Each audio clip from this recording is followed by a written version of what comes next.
It's time to go black on the inside of National Enquirer's September 9th issue. Now, Lizzo is on page 4 showing off in a black one-piece bathing suit on a recent trip to Bali. And I believe this was also the trip of her and SZA showing off. Remember that? I think it was on either her Instagram, and some of the bloggers, of course, picked up on it and showcased it on their Instagram. But I think this is the trip, and also the trip where Lizzo is showing off all of her weight loss. Congratulations, Lizzo. You are looking wonderful. I was curious to know though if they stopped to see Russell Simmons. Because Russell's collected all of his friends for the cause, ain't he? Now, who I do wonder if they went over to Bali to visit? I wonder if his brother Rev Run went to visit him in Bali. Y'all remember the Run's House TV show? Remember during the show though, whenever Russell and Rev Run would be like in a scene together, Rev Run would always act like he had something to do once they were done with business, right? He was like, I gotta go get back to my wife. Is her name Justine? He wasn't hanging out with his brother like that unless he came out to the house, right? Remember, if he came over to the house, like if Russell came out to the house in Jersey, is that why they lived in Jersey? If Russell came out to the house in Jersey, they played basketball, they did something, right? Did y'all notice that? Even when Rev Run would go to the office, he would act as if he needed to get back to the family and the wifey. Let me know if I'm tripping in the comments below. Well, Lizzo was also called a hypocrite by her backup dancers for bullying and also fat shaming them, according to reports. And to be honest, though, that's not unusual, though, for like people to make fun of like people. They don't make it right, but it's not unusual, though. It's not unusual to me. Since then, though, Lizzo has taken some time off, and it seems like she's gradually losing the pounds and continuously showing off her body, yada yada, because she was showing off her body even before the weight loss. Good for you, Lizzo. Let's talk Mariah Carey. She is on page 6 discussing, unfortunately, the double whammy with both her mom and also her sister passing away there in the same day.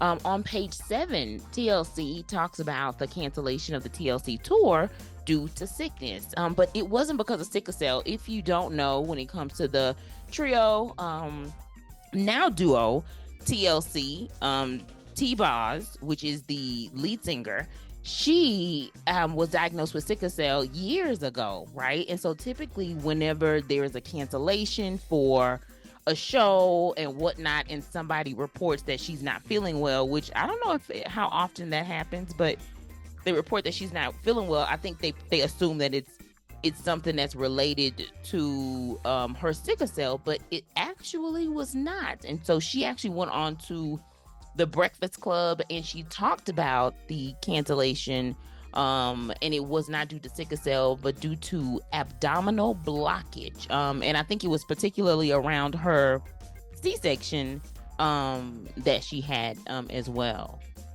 On page 11, they're talking about giving the tea, of course, on Halle Berry's divorce. Another story that continues to just kind of continue to be out there in the headlines, in the tabloids.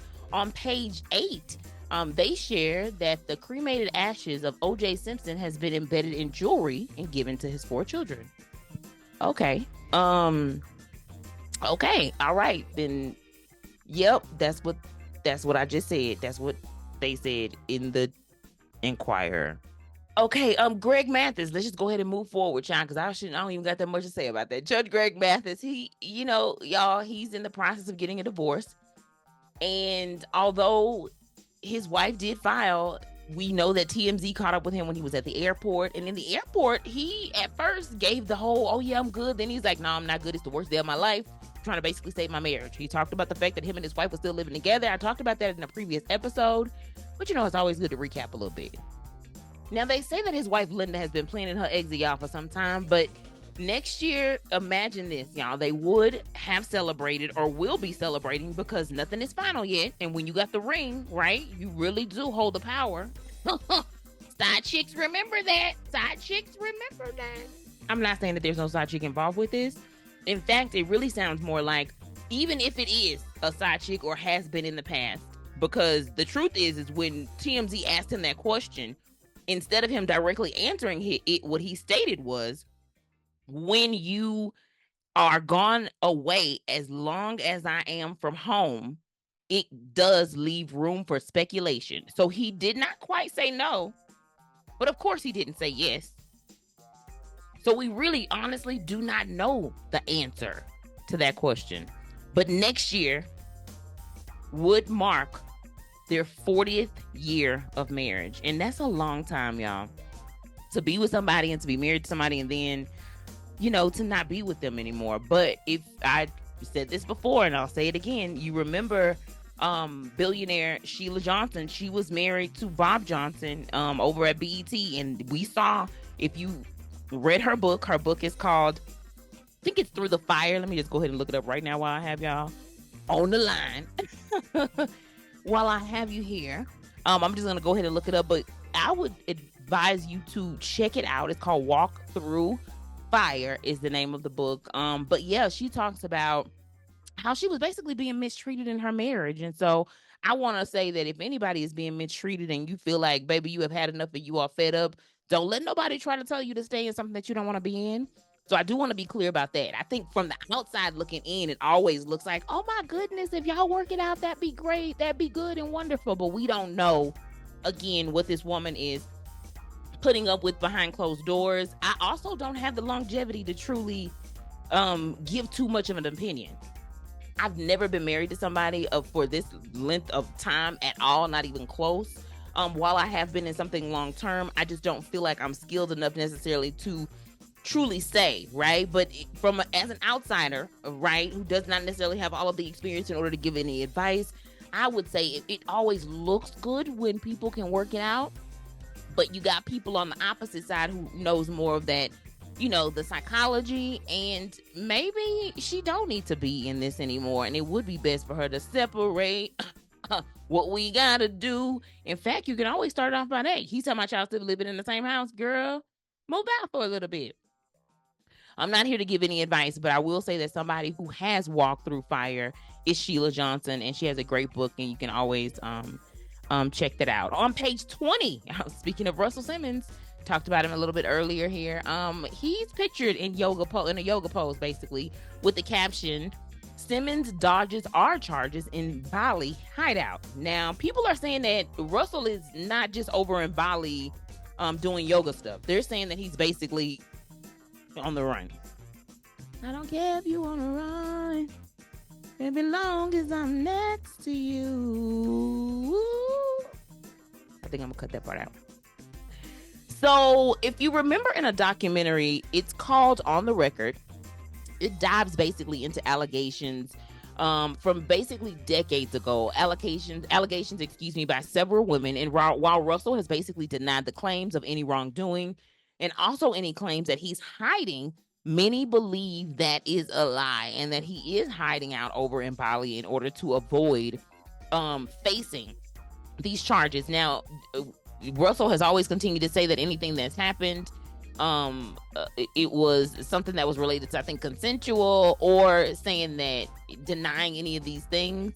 But either way, there is a documentary called On the Record of women talking about their experience, particularly with him or at his record label at the time. Not all of it is actually negative. So I will say that part. So if you're looking to kind of get a little bit more insight to sort of what these allegations look like, and then experiences directly from women who say that this is what happened when they were with him. And if you check it out, please be sure to let me know. I did have an opportunity to check it out, right? And I personally think, anytime you have situations like this and you have so many people that have stories that are very similar who don't know each other, everybody not lying. On page 30, Tina Knowles and Richard Lawson, they're pictured during happier times, but they got that little slit down the middle because they're officially divorced. The two reached basically a settlement that includes a non-disparagement clause, which prohibits either from speaking negatively about each other's children, grandkids, or their spouses. I wonder why they had to put that in there. Can I say that? I really do wonder. Now, the streets out there saying, like, some of the bloggers, some of the YouTubers specifically are saying that, he had a slick little tongue and he didn't appreciate the fact that Tina gave so much attention to Beyonce and Blue. Specifically those two. I'm not sure if that is true. I'm just telling you what the streets are saying. Okay. I will say this again and again. I really did not think that Mama Tina would be a woman that got married again just because she'd had that title before. Now, she said it out of her own mouth that she loves marriage. She enjoys a union, which I definitely believe her. But again, I just didn't see Mama Tina actually getting married again. More like arm candy, somebody a little bit younger, like maybe 10, a few years, maybe between 1 and 10 years younger than what she is, right? Yeah. And Mama Tina, I don't know who you are going to, but every face photo that you are posting, mommy, tell them who your doctors is when they come up in your DMs. Let them know, girl. Let them know.